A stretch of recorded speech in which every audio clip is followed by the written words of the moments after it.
Pembacaan diambil dari Injil Markus bab 5 ayat 21 sampai 43. Sesudah Yesus menyeberang lagi dengan perahu, orang banyak berbondong-bondong datang lalu mengerumuni Dia.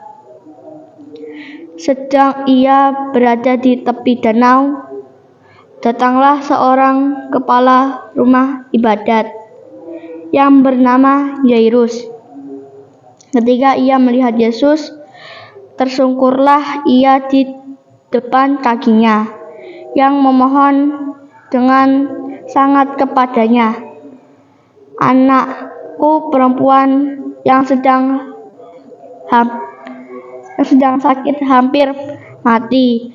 Datanglah kiranya dan letakkanlah tanganmu atasnya, supaya ia selamat dan tetap hidup." Lalu pergilah Yesus dengan orang itu.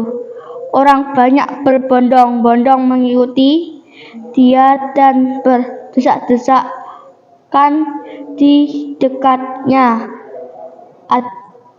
Adalah di situ seorang perempuan yang sudah 12 tahun lamanya menderita pendarahan.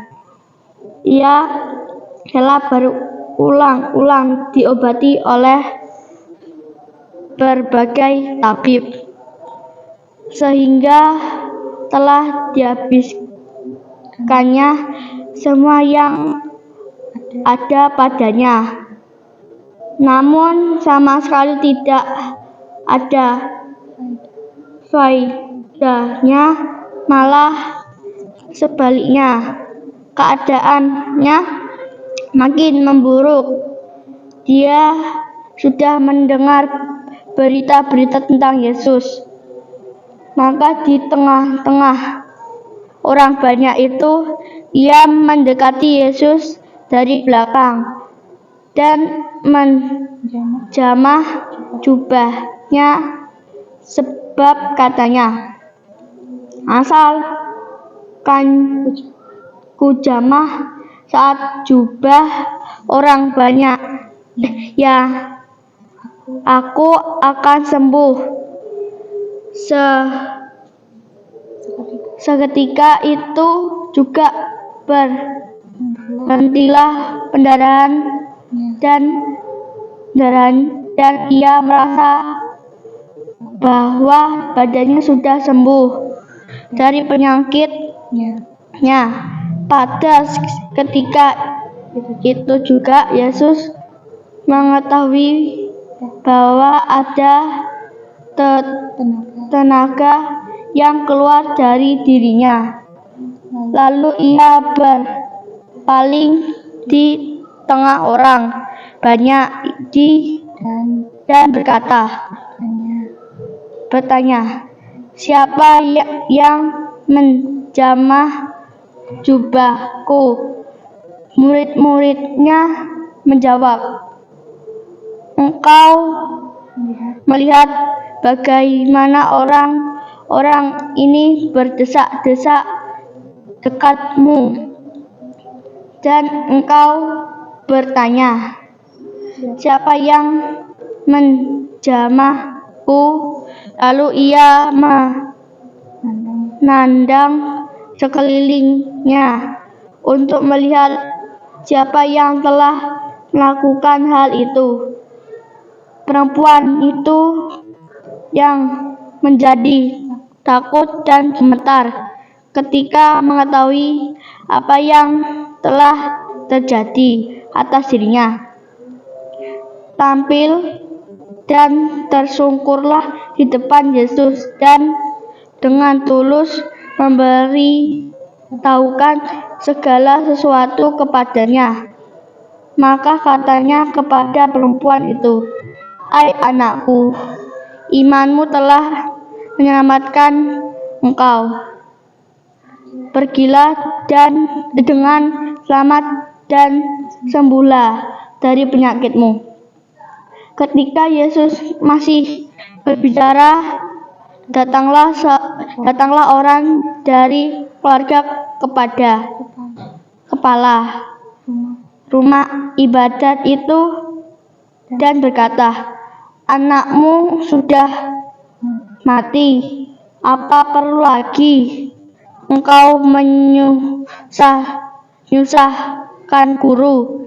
Tetapi Yesus tidak menghiraukan perkataan mereka dan berkata kepada kepala rumah ibadat, "Jangan takut, percaya saja."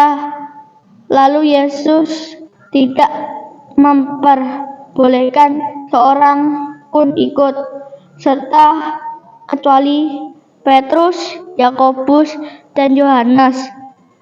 Saudara Yakobus, mereka tiba di rumah kepala rumah ibadat, dan di sana dilihatnya orang ribut, menangis, dan meratap dengan suara nyaring. Sesudah ia masuk, ia berkata kepada orang-orang itu, "Mengapa kamu ribut dan menangis? Anak ini tidak mati, tetapi tidur." Tetapi mereka menertawakan dia, maka diusirnya semua orang itu. Lalu dibawanya ayah dan ibu anak itu, dan mereka yang bersama-sama dengan dia masuk ke kamar anak itu. Lalu dipegangnya tangan anak itu, katanya, "Talita kum," yang berarti, "Hai anakku, anak, aku berkata kepadamu, bangunlah." Seketika itu juga anak itu bangkit berdiri dan berjalan, sebab umurnya sudah 12 tahun. Semua orang yang hadir sangat takjub. Dengan sangat ia berpesan kepada mereka supaya jangan seorang pun mengetahui hal itu. Lalu ia menyuruh mereka memberi anak itu makan. Demikianlah sabda Tuhan.